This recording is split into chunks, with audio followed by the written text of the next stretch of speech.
My YouTube channel. आज जो हम लोग का प्रोग्रामिंग का ये सेकेंड क्लास है और आज हम लोग जानेंगे कि what do mean by learnings a programming language, यानी कि प्रोग्राम लैंग्वेज को सीखने के लिए हमें किस चीज़ की ज़रूरत पड़ता है। तो जैसे कि अगर यदि आपने अंग्रेजी सीखने के लिए अगर यदि प्रोफेसर के पास गए होंगे या किसी भी टीचर के पास गए होंगे और पूछे होंगे कि इंग्लिश हम कैसे सीख सकते हैं, तो प्रोफेसर ने आपको बताया होगा कि कोई भी अगर यदि आप इंग्लिश सीखना चाहते हो तो सबसे पहले आपको ग्रामर पढ़ना होगा। ग्रामर के अंदर आपका टेंस आ जाता है, टेंस में आप प्रेजेंट पास्ट फ्यूचर सारे के सारे पढ़ोगे। अगर यदि आप जब पहली बार गए होगे अंग्रेजी पढ़ने के लिए और आपको कोई एक सेंटेंस बनाने के लिए दिया होगा और आपने बना दिया कि राम टू गोइंग आगरा, तो ये राइट है या रॉन्ग है? तो ये तो भाई रॉन्ग है। तो ये क्या, इसका फॉर्मेट जो है सो क्या हुआ, रॉन्ग हुआ। इसी तरह से हम लोग सी लैंग्वेज जब पढ़ेंगे तो सी लैंग्वेज में क्या होगा, सिंटैक्स होगा।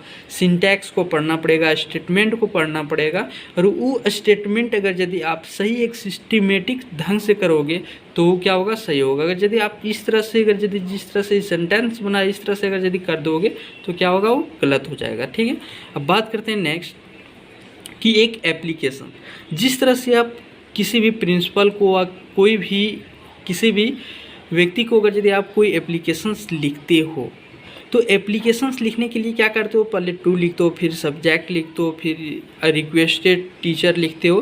तो उसी तरह से जिस तरह एक फॉर्मेट में लिखते हो उसी तरह से यहाँ पे हम हिंदी में अच्छी तरह से लिख दिए कि जिस तरह से एप्लीकेशंस को एक फॉर्मेट में लिखते हैं उसी तरह हमें प्रोग्रामिंग लैंग्वेज को भी एक फॉर्मेट में लिखना होता है।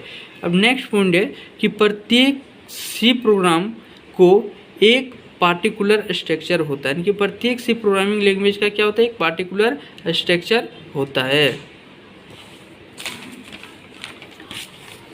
नेक्स्ट बात करते हैं, नेक्स्ट में क्या है, देखिए ये जो है सो आपका कीबोर्ड है, ठीक है, और ये क्या है, सीपीयू है, ठीक है, सीपीयू जो लगा होता है। तो कीबोर्ड में अगर यदि हम कुछ भी टाइपिंग करेंगे वो इनपुट जाएगा किस में, यानी कि सीपीयू में जाएगा, और सीपीयू में जो जाएगा वो कौन सा लैंग्वेज में जाएगा, यानी कि कीबोर्ड जो है सो उसको मशीन लैंग्वेज में कन्वर्ट करके भेजेगा, यानी कि बाइनरी फॉर्म में, ठीक है।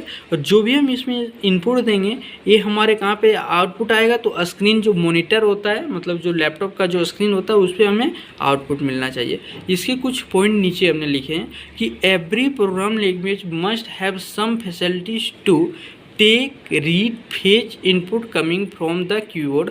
मतलब इसका मतलब ये हुआ कि every program language must have some facilities, मतलब सारे के सारे प्रोग्रामिंग लैंग्वेज में ये फैसिलिटीज होना चाहिए कि मेरे कीबोर्ड से क्या आ रहा है उसको पढ़ सके, फेच कर सके, टेक कर सके, ठीक है।